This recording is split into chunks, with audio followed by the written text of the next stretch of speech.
Hello, hello! Magandang umaga po sa inyong lahat. Hello mga kasari, kumusta po? Kaya ito naman yung accomplishment ko. Nililiguan ko po yung mga wine section ko and marami pa ding pahak.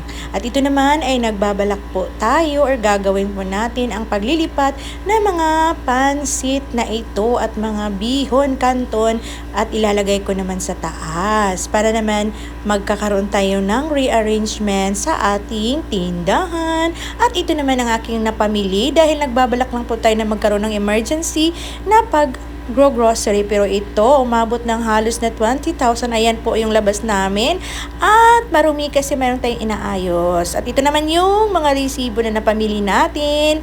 So meron tayong NCCC, meron tayong Lots for Less, at saka bumili po tayo ng Red Horse at saka San Miguel kaninang madaling umaga, and tumutal po yan ng 7,000. So ang kabuuan po nito ng apat na resibo na napamili natin ay nagkakahalaga po siya yan 6,124 yung sa NCCC, tapos yung sa beer naman na nabili natin ay tumutal po siya ng 7,228, and yung naman kasi nga po, pista sa amin, kaya naghahanda po tayo. Sigurado namang may maraming malalasing dito.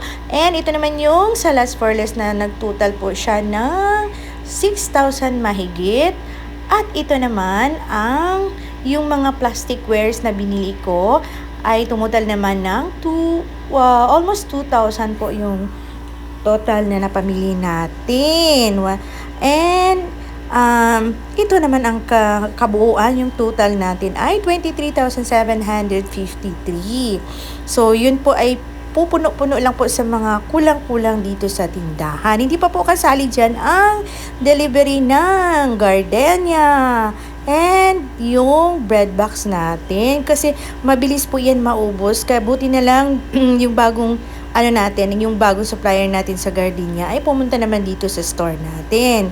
Kaya marami na tayong mga tinapay at may iba't ibang klase na. So, yun. And ito naman si Auntie. Tingnan ninyo, ang bilis-bilis. Nag-a-arrange na naman, patuloy sa pag-a-arrange ng ating buhay-buhay dito sa store para naman mas magandang tingnan at magkakaroon ng bagong muka ang ating tindahan. Kasi mas maganda din yung kada balik ng customer natin ay paiba-iba po yung itsura ng tindahan natin. O diba, maraming mga pagbabago. Change is constant. O diba? So yun, ang busy-busy po ni Auntie. Ayan, parang tapos na yata si Auntie. Oo, diba? Ang gulo-gulo ng buhok natin. O. At dito naman, nagpalagay kasi kami ng glass na bago dito. At saka nagpapa-install po tayo ng aircon dito sa kwarto natin. Ay, bongga. O, diba? So, ito po yun ang kinalabasan po ng ating mga wine section. Kaya puno na po yan. May bago pong delivery si Fondador na nakabox at saka may free glass pa. O, tingnan nyo, puno na. Ang bilis. So, marami na tayong inumin. Na-transfer na din yung mga canton at saka mga bihon at saka mga pansit natin. At pinalitan ng mga noodles. So, marami tayong mga noodles at saka mga pansit canton. Ayan. And dito din, successful din si Auntie ninyo kasi nilipat ko yung mga shampoo at saka yung mga Colgate, mga sabon. Kasi po kawawa po yung customer natin. Kasi dati kasi doon yung sa baba. Tapos, kailangan pa nilang yumuko. O, dito, hindi na. Mas center na siya. Tapos, mas makikita na lahat kung ano yung variant na gusto nilang kunin sa mga shampoo. And ito yung pahak na napakita ko sa inyo na hindi pa nalagyan, kaya na-transfer ko na po yung lahat ang mga condiments dito. So, maraming accomplishment naman si Auntie niyo sa araw na ito. Basta, ganahan lang po natin ang ating pagtitinda at pagsisipag. Aasinso talaga.